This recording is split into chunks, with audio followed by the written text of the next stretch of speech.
The 1960s weren't just a musical revolution. They were a soundtrack to growing up. Whether it was riding bikes down the block or dancing in sock hops, these R&B songs shaped childhood memories. Ray Charles made kids sway without even knowing why. Sam Cooke made them dream big and sing loud. These are 10 R&B songs kids in the 60s grew up with and never forgot. Number 10, Twistin' the Night Away by Sam Cooke. The dance floor invitation no kid could resist. Twistin' the night away, here they have a lot. Released in 1962, this upbeat anthem marked a new direction for Sam Cooke. He was stepping beyond just love ballads. Thanks to RCA's guidance, he crossed over into mainstream pop while keeping his soul intact. Everybody's feeling.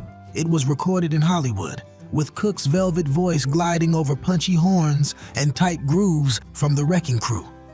It was made to move, and it did. Backyard barbecues, gymnasium sock hops, even living room record sessions. Kids didn't need instructions, they just twisted. The track reached number 9 on the Billboard Hot 100 and quickly became a party staple.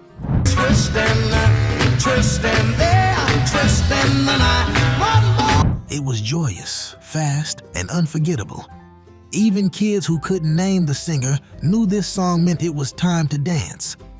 If that one brought the joy, the next track introduced childhood to the sound of longing. Number 9, Ain't No Sunshine by Bill Withers, the lullaby for lonely afternoons. Anytime she goes away. Though technically released in 1971, this one belongs here. Kids born in the late 60s knew this song well. It was always playing on the radio, in households, in the background of childhood memories. Bill Withers was still working at a factory when he wrote it. It's not warm when she's away. Even when it became a hit, he didn't immediately quit his job. That humility is part of why the song feels so grounded. At just 2 minutes long, it delivers emotional weight without trying too hard. Booker T. Jones produced it. Stephen Stills added a few guitar lines, but it was Withers' voice that carried it into history.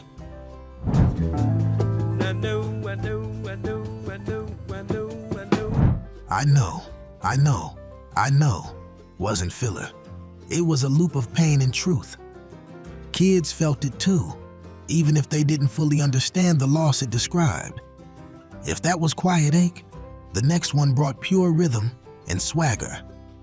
Number 8, Shotgun by Junior Walker and the All-Stars. The rebel yell in every kid's step. Hey, I said it's quiet time. Released in 1965 under Motown's soul imprint, this track didn't just suggest movement, it forced it. That gunshot sound at the start, it was all the permission a kid needed to turn up the volume. Junior Walker wasn't interested in subtlety. Do the dirt, baby. Do it. He shouted, growled, and played his sax like it was on fire. The Funk Brothers handled the groove, and the result was raw and electric.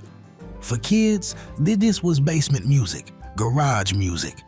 Something your cool older cousin would blast on a summer afternoon. Put on your high heel shoes. I said we're going down.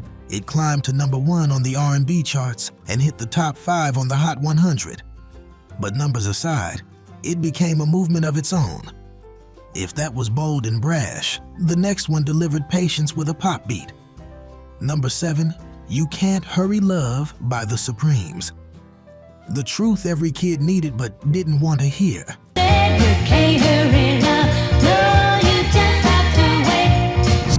In 1966, Motown was running full steam, and the Supremes were right at the center of it all. You Can't Hurry Love was built on a foundation of gospel wisdom, channeled through a pop soul framework by the legendary Holland Dozier Holland team. I need love to ease my mind. Inspired by a gospel hymn, The song told listeners to wait. That good things come with time. For kids, it was catchy. For grown folks, it was gospel truth. That bouncing rhythm made it easy to sing, but the message quietly planted itself. The Supremes delivered it with such joy and polish, you didn't realize they were giving you life advice.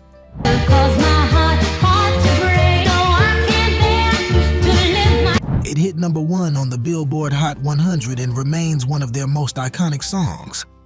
If that was a lesson in patience, the next one was a gentle reminder that we're never alone. Number 6, Stand By Me by Ben E. King. The soul shelter every kid felt safe inside. Stand by me, stand by me. Released in 1961, this song was co-written by Ben E. King, Jerry Lieber, and Mike Stoller. Its heartbeat was familiar, the melody soft, the promise strong. It blended gospel roots with rhythm and blues production, wrapped around King's smooth, calming voice. The result was an anthem of support and closeness. Has come, and the land is dark. For kids in the 60s, this wasn't just a song for lovers, it was for friendships, for family, for any time the wind blew a little too hard and you needed something to hold on to. It climbed to number 4 on the Hot 100 and enjoyed a revival 2 decades later, thanks to the film of the same name. But long before that, it was the track you played when you needed to feel wrapped in sound. What comes next is pure joy, built for stomping feet and high steps. I won't cry, no I won't. If these R&B gems are bringing your childhood rushing back, give this video a like. It helps more soul fans find their way home. And don't go anywhere. We still have 5 more classics every 60s kid knew by heart. Number 5, Chain of Fools by Aretha Franklin. The anthem for anyone who ever felt underestimated.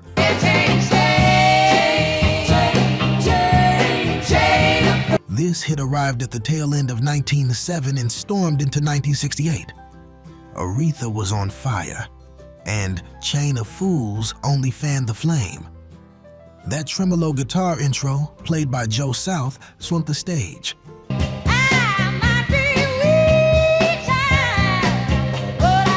Aretha's voice, it delivered both thunder and elegance. What's wild is that producer Jerry Wexler almost didn't want this one on the album. Aretha made sure he changed his mind. She earned a Grammy for it, and the song topped the R&B charts for weeks. Kids may not have caught the full message, but they felt the power.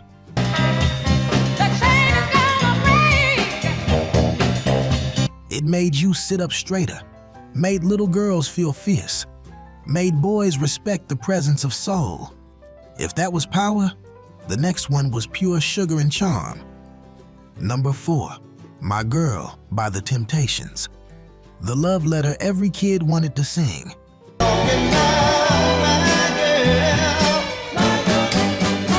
It was 1965, and the first few notes of this song were enough to make any kid smile. That bass line became an instant signal. Something good was coming. Written by Smokey Robinson and Ronald White, My Girl was simple and sweet.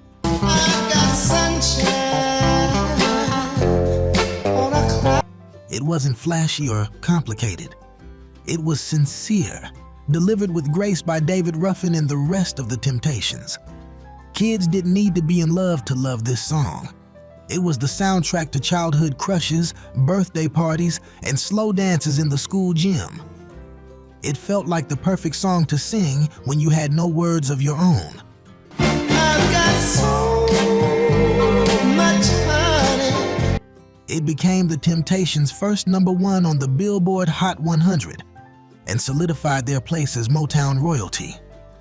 If that was innocent charm, the next one came in like a spark, ready to light up every room.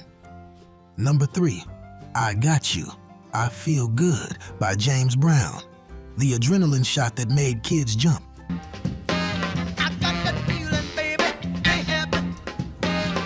In 1965, James Brown gave the world an eruption of soul and swagger. From the first shout, the song didn't ask questions. It demanded movement. Driven by punchy horns and tight drums, "I Got You" was rhythm in its purest form. Baby, baby, I got the feeling. You don't know. Brown's energy was unmatched. His voice cracked, his body moved, and kids across America tried to keep up. It hit #1 on the R&B charts and climbed to #3 on the pop charts. But more than chart positions, this was the song that made you dance whether you meant to or not. It was blasted on radios during school recess, played in living rooms with couches pushed aside.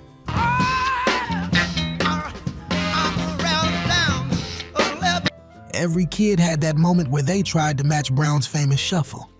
If that one made you move, the next song made you feel something deeper. #2, "The Dock of the Bay" by Otis Redding, the quiet moment every kid remembered. Sitting on a dock of a bay. When this song came out in 1968, everything felt different. Otis Redding had just passed away in a tragic plane crash, and suddenly this mellow tune became a goodbye that echoed everywhere. Recorded shortly before his death, it was unlike anything he had released before. Sitting in the morning sun. It was soft, contemplative, and peaceful. Co-written with Steve Cropper and recorded at Stax in Memphis, it marked a turn towards something deeper. Even kids noticed. It wasn't loud or fast, but it made you stop and listen. That gentle guitar, the waves in the lyrics, the famous whistling at the end. Watching the tide roll away. It all stayed with you. The song reached #1 on both R&B and pop charts. But it lived longer than that. It became the sound of reflection, of porch swings and lazy afternoons. And still, one song came before all the rest. #1, "What'd I Say" by Ray Charles. The sound that started it all. Thank you so much. I'm glad to be with you tonight. I appreciate it. Technically released in 1959, this song rolled through the early 1960s like a tidal wave. If you were a kid during that time, you didn't just hear "What'd I Say?" You absorbed it. It began as an on-the-spot jam. Ray Charles was filling time at the end of a show and started riffing on his keyboard. Oh, mama, treat me wrong. Come along all night long. What followed was a cultural explosion. The call and response with the Raylettes, the bouncing Wurlitzer, the rhythm that seemed to build forever. It was playful, bold, and unforgettable. It climbed charts, sparked controversy, and cracked open the future of soul and R&B. For kids, it was the moment you realized music could be fun and slightly dangerous at the same time.